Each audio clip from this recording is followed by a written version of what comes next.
segmen Rabu Dokumenter, segmen yang membahas tentang kisah dan teladan berbagai tokoh-tokoh terkenal di dunia.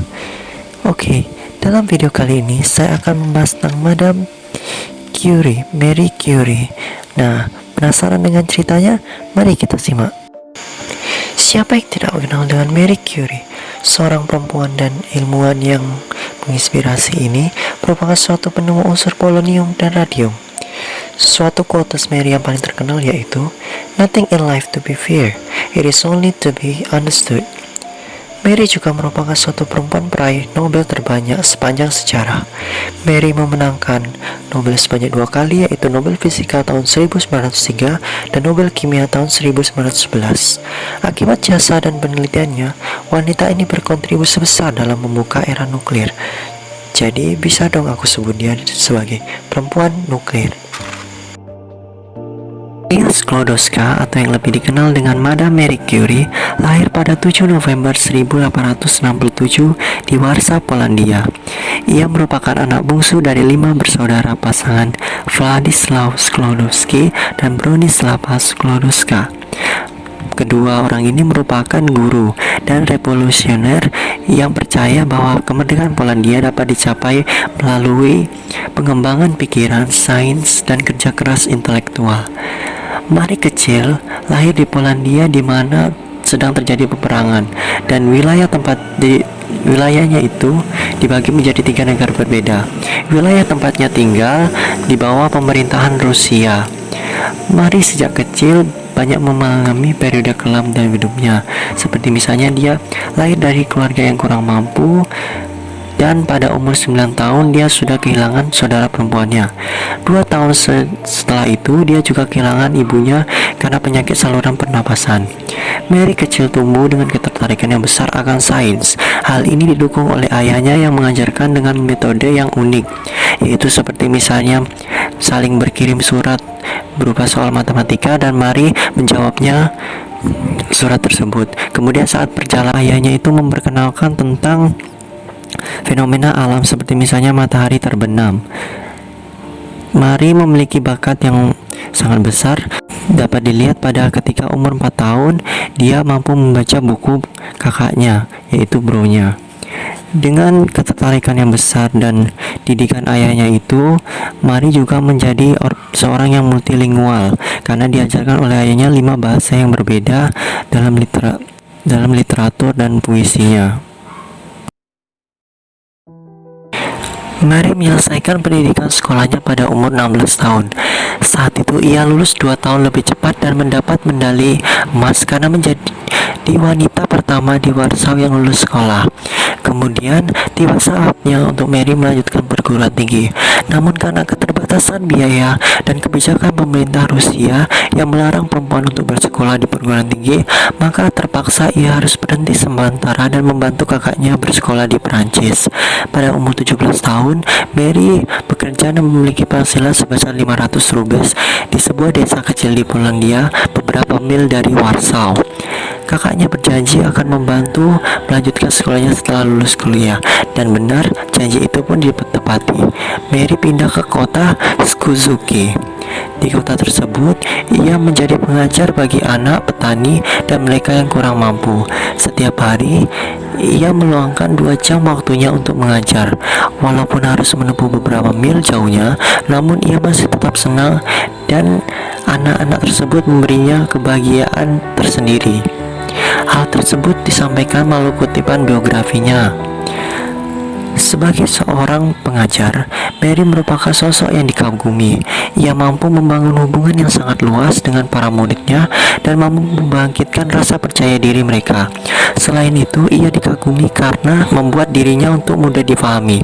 Marie Curie juga melibatkan para siswanya tanpa terkecuali laki-laki dan perempuan untuk melakukan eksperimen sehingga mereka berpartisipasi bukan hanya sebagai penonton. Hal tersebut menunjukkan dedikasi dan perhatian besarnya pada dunia pendidikan. Selain itu juga ia belajar kimia dari kimiawan yang bekerja di sana, dan mereka memberikannya sebanyak 20 lesson. Ia belajar dalam sebuah perpustakaan di pabrik atas izin majikannya.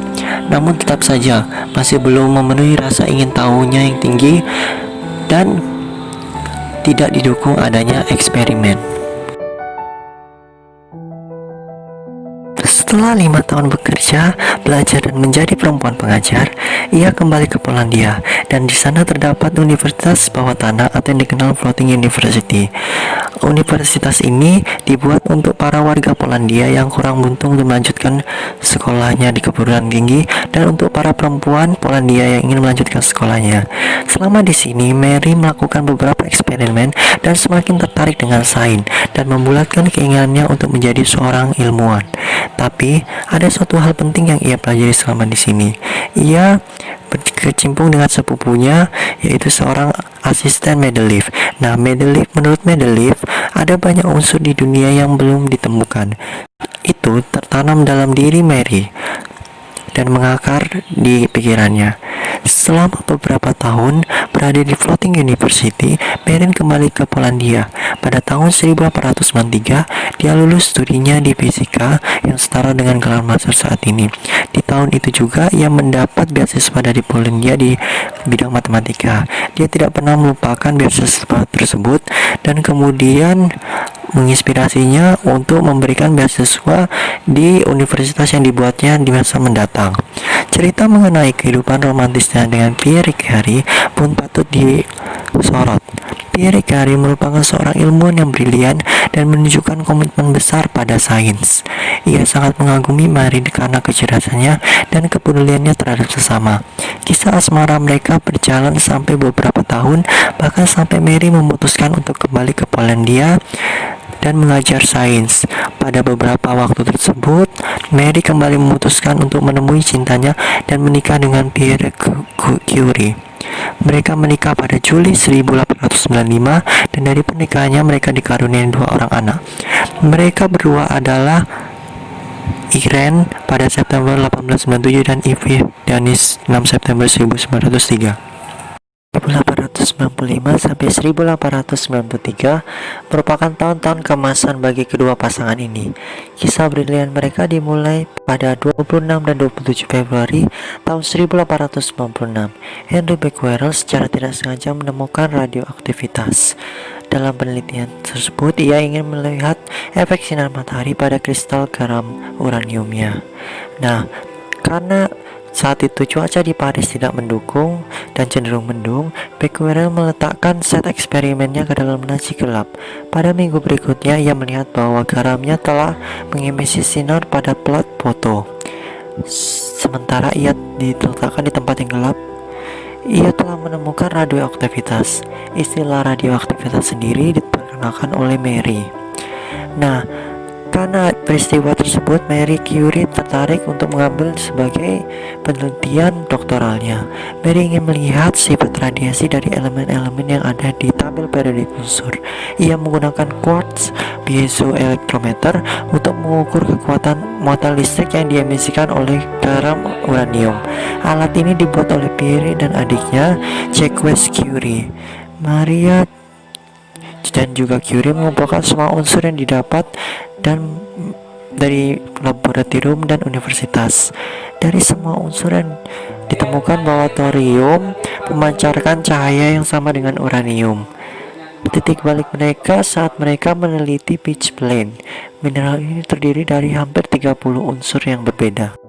Setelah melakukan eksperimen, ternyata mineral ini memancarkan radiasi yang lebih besar sebanyak 4 kali dari uranium. Dari penelitiannya mengenai mineral ini, mereka membuahkan hasil, yaitu mereka menemukan unsur baru berupa polonium yang diambil dari nama asal Mary pada 12 April 1898. Tak selang beberapa lama, tepatnya 20 Desember 1898, ia kembali menemukan unsur radium. Mary dan Pierre kemudian bekerja sama untuk dapat menentukan berat atom radium. Atas kerjasamanya ini, Mary mendapat 2 Nobel masing-masing di Nobel Fisika dan Nobel Kimia. Masa-masa gemilangnya tidak selalu berjalan mulus.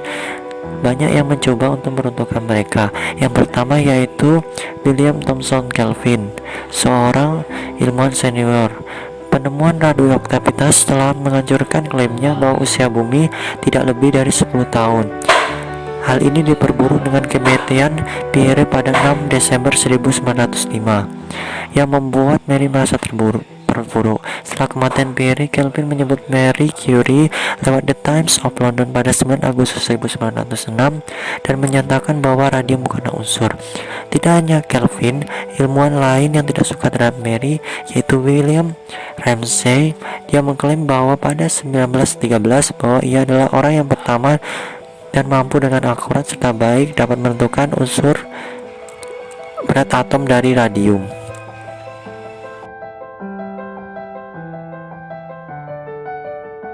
Namun segala masalah tersebut tidak berhasil menghancurkan keteguhan hati seorang Marie. Pada 2 September 1904 menjadi kontribusi Marie yang terakhir, yaitu saat itu terjadi peperangan di Perancis.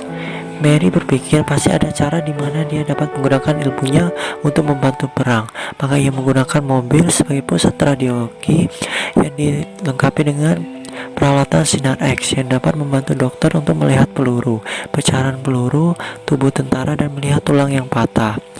Dan itu merupakan pionir adanya ilmu radiologi sekarang. Ia akhirnya berhasil membuat 20 unit stasiun radiologi, tetapi ia kekurangan tenaga untuk mengoperasikan seluruh unit tersebut. Jika hanya dia dan anaknya Irene saja, tidaklah cukup, sehingga ia melakukan pelatihan para wanita di Radium Institute universitas miliknya. Atas kontribusinya tersebut, ia telah menyelamatkan banyak orang yang terluka. Masa akhir hidup Marie yaitu ia meninggal pada 4 Juli 1934. Ia meninggal akibat penyakit leukemia yang diduga disebabkan oleh radiasi radium yang diterima tubuhnya selama bertahun-tahun. Ia dimakamkan di Sceaux di dekat Paris bersama Pierre pada tanggal 20 April 1995. Jenazah Marie serta Pierre Curie dipindahkan ke kubah raksasa Pantheon sebagai simbol penghormatan atas jasa-jasanya. Ia menjadi wanita kedua yang menorehkan namanya dalam sejarah sebagai wanita yang dihormati di Pantheon atas semua kontribusinya selama hidup.